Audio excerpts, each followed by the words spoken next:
Hotel Show. Welcome back. We're thrilled to have M. Carpenter, one of our regular with us. Usually have her on for legal news and things like that, speaking lawyery things and big words that we don't understand, and she has to explain to us. Going to have a little bit more fun because her other passion is true crime stuff. And M, we seem to really be in a renaissance period with true crime stuff, don't we? Yes. Yep. It's great to be a true crime fan these days. Some of the ones that really jump out at you, because obviously there's all kinds of documentaries on the streaming services. Everybody has their favorite podcast, things like this, but you are also an attorney. You've been a prosecutor. You've actually investigated crimes. You know more about this than the average viewer does. Which ones really jump out at you as quality true crime programs? I prefer podcasts mostly these days. Just fits in better with my time because I can listen while I'm cleaning or cooking, and there are a few good ones. Depends on your view of things. A lot of people don't want to have comedy mixed in with their true crime. They find it disrespectful, and that's understandable. But there are a few that are sort of funny podcasts that I enjoy. My favorite, Murder, is one of them. Another that I enjoy is called Sinisterhood. One of the hosts of Sinisterhood is also an attorney, and she's also a stand-up comedian, her and her co-host. So there's some comedy in there, but she's also knowledgeable, and she does a good job of explaining quirks in the law that a lot of podcasts don't have the knowledge to explain. So they just kind of skirt around them or say, "What's up with that?" or "Why is that? Why are they doing that?" Where she can explain that. But there's a little humor in there, and I like that. Another one of the first podcasts of true crime that I listened to is called Generation Y, WHY. And it's not so much funny as serious, but they're very respectful. And they do a good job of finding the real facts of the case and not just the media speculation. They do their own research. So I prefer those. On TV, Forensic Files is a longtime favorite of mine. It seems to always be on. And I always joke when I go travel somewhere, if I'm alone in a hotel room, I can turn my TV on at any time and find Forensic Files. And so that's one of my favorite go-tos. And there's some good sort of one-off mini series that come up on Netflix that are worth watching. And it really runs the gamut from complete exploitive crap to good quality shows. So I'll watch any of it, really. Well, with that high standard in mind, but what is it about true crime? Because we've always had a fascination with it, just as human beings. Of course, with technology now, we can all kind of get a la carte whatever we want. What is it about true crime that always fascinates people so much? What is it that do you think? Obviously, you're a big fan of the genre, but when you try to discuss this with other people that maybe aren't a fan of it, what do you think it is about the human experience that they just get sucked into these true crime stories? I think it fascinates a lot of people to realize just how terrible one person can be to another. It's outside of most of our experience to imagine the terrible things that happen to people. And so I think it's just sort of the curiosity of people who are among us, but so unlike us. My true crime interest goes back to my childhood, and I remember hearing about Ted Bundy. And this was when I was maybe 5 or 6 years old, because that was the early 80s, right? So, but I remember hearing about it. I don't know if my mom was talking about it or if I had read about it, because I did read newspapers and things even at that age, because I was a weird child. But I recall, it's very cringy to think about now, but I remember my first grade teacher asking all of us in the class if we would, what we would do to make the world a better place. What change would we make in the world? And when it was my turn, I said, executing Ted Bundy. which was probably an odd thing for my teacher to hear out of her first graders. So my fascination goes way back. And so I don't really know what started it other than just maybe the same thing where people enjoy scary movies, something that scares them. It's just that these are real life monsters and real life bad guys. Yeah, talking to M. Carpenter, who is a real life attorney, but likes to stay at a Holiday Inn last night and solve crimes through her TV, like just about everybody else these days. Um, we've talked about, and it's been kind of a thing for the last, I guess 15 years or so, but attorneys and legal experts have talked about the CSI effect, how that is affected when they go to Right. pull juries and things like this. That sometimes these shows can have a negative effect because they think, well, everything can be solved by DNA, or you always have a clear cut motive. These sorts of things. Do you think this is a positive or a negative, this current wave of true crime? Do you think it's improving overall knowledge of the criminal justice process, or do you think it's hurting?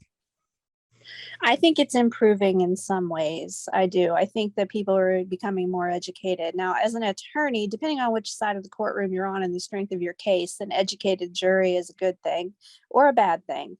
If you have a weak case as a prosecutor, a smart jury is not a good thing for you. Um, but the CSI effect, that's definitely real. People are waiting for that bombshell DNA testimony, the expert to come on and testify that the defendant's DNA was at the scene. And that happens quite a bit, but it doesn't happen in every case. So it can definitely be harmful. The jury has to understand that lack of DNA evidence does not mean this person is not guilty. Likewise, the presence of their DNA, depending on circumstances, doesn't necessarily mean anything. My DNA would be expected to be in my husband's car. So if he would turn up dead and they search the car, yeah, sure, they're going to find my DNA. That doesn't prove anything. So it's all in perspective. Every situation, it's up to the attorneys to do a good job of explaining that and arguing that to a jury. Yeah, talking to M. Carpenter. Let's take something that you know really well. Some of these cases go viral.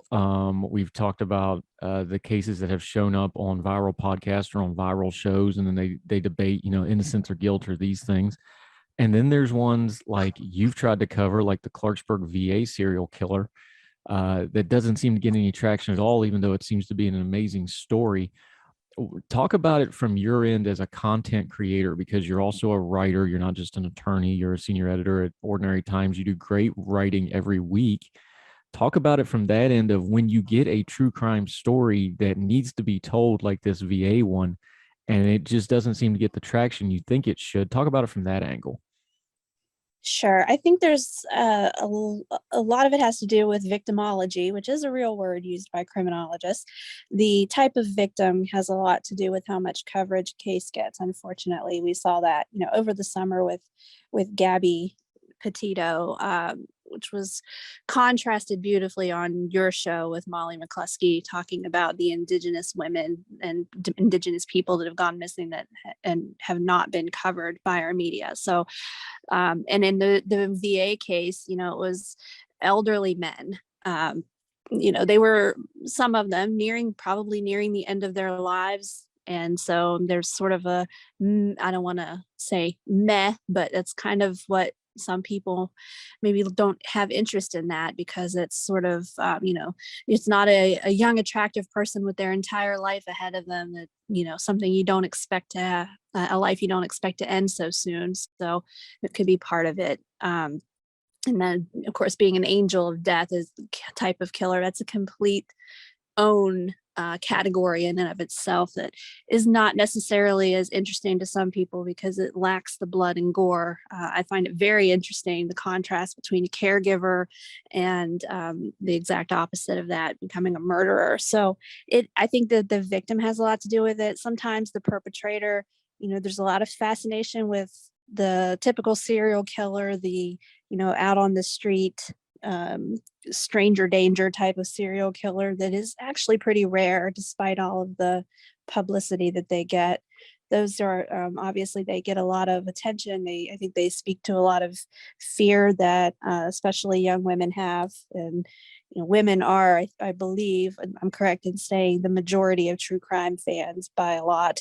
Um, so yeah, I think it just depends. It's the things that capture our imagination because we can relate to them. Um, and maybe a lot of us can't relate to 80-year-old men in a veterans hospital, or we don't relate to or know much about indigenous people. We do know, the people who look like us or the people we see every day around us in our neighborhoods and our towns. And so when something happens to someone that we relate to, I think we pay more attention. Yeah, talking to him, Carpenter, about some true crime. We're going to get into some of those things with her as we continue on her tell right after this.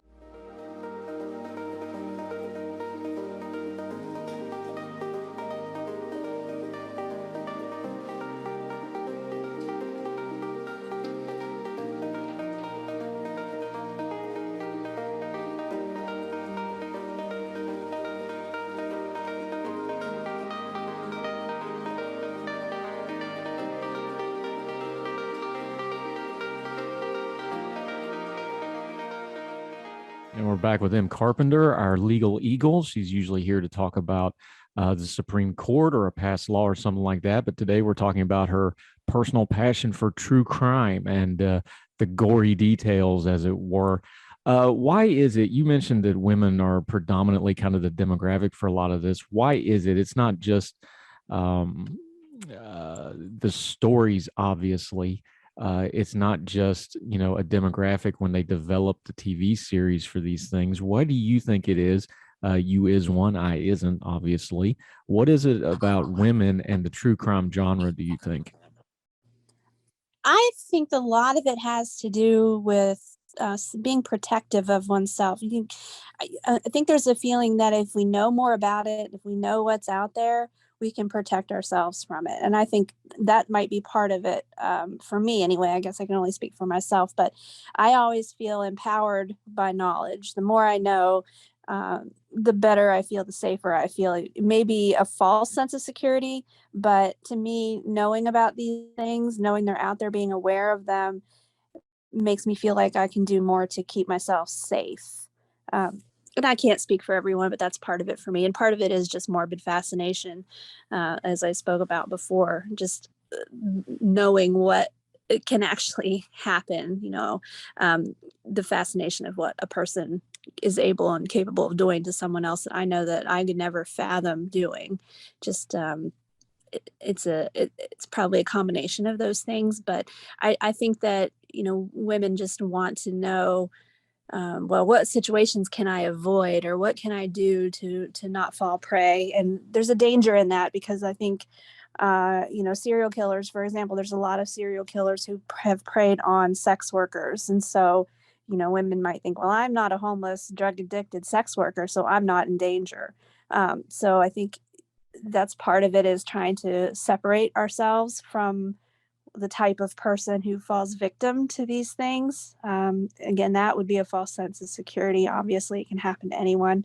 So, but that's my theory on why women in particular are drawn to it. What about the ongoing online theory slash joke that all true crime watching by women, especially women that are in a relationship, is really just planning ahead and research? No comment.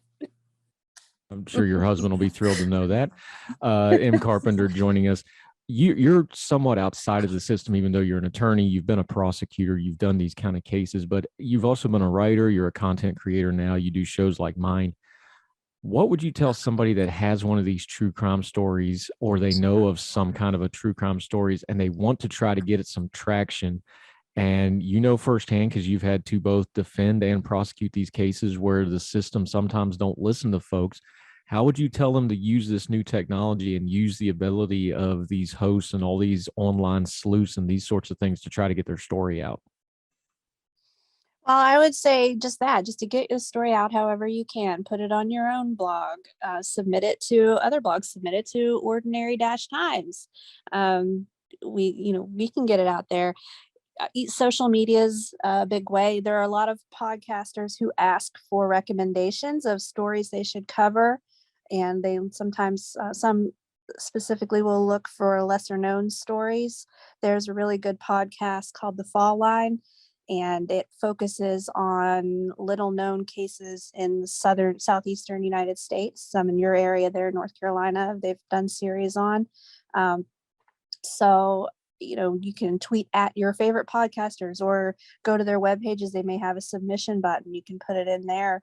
And especially if you've already written it up, if you've already created an article or something that the podcaster can look at and get the details of, and if you're comfortable doing so, volunteer to be their guest to talk about the case, depending on your level of knowledge. So there are several ways, and I think just, using social media to your advantage and being persistent is the best way to go. All right, I'm going to give you the time to do this because I know you've just been chomping at the bit to do it. But you have to explain to us, because some of us don't understand it, what in the world a murderino is. Yeah, this is the first podcast I mentioned, which is called My Favorite Murder.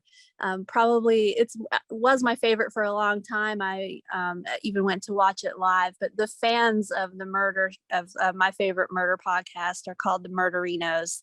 And then there are several, probably hundreds of Facebook groups of murderinos of various stripes. There's the Purderinos, there's our cat owners. There's Mountain Murderinos, West Virginia based.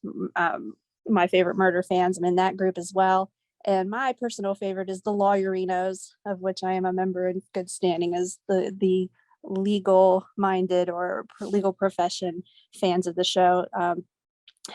That's my main group. So we're just a community of true crime fans who happen to enjoy that one particular podcast.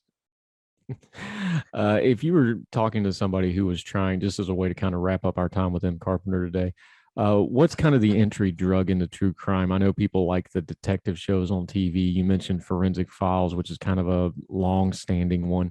What would you say the good gateway drug for folks looking to get into the genre is? Well, I think that the true crime documentaries like Forensic Files and Cold Case, things like that, if you can get it, the old City Confidential, those were really good. They're not all, necessarily serial killers. There's a lot of just small town crime that is an interesting story that you can get into. So I would start there. And then, if you have a long drive or a boring cleaning or cooking chore coming up, pop one on your podcast. There's a million of them. Just pick one and go with it. I think that you can't go wrong. Throw a rock. And that's Carpenter with us today on Heard Tell. Ma'am, thank you so much for your time. Thanks for having me.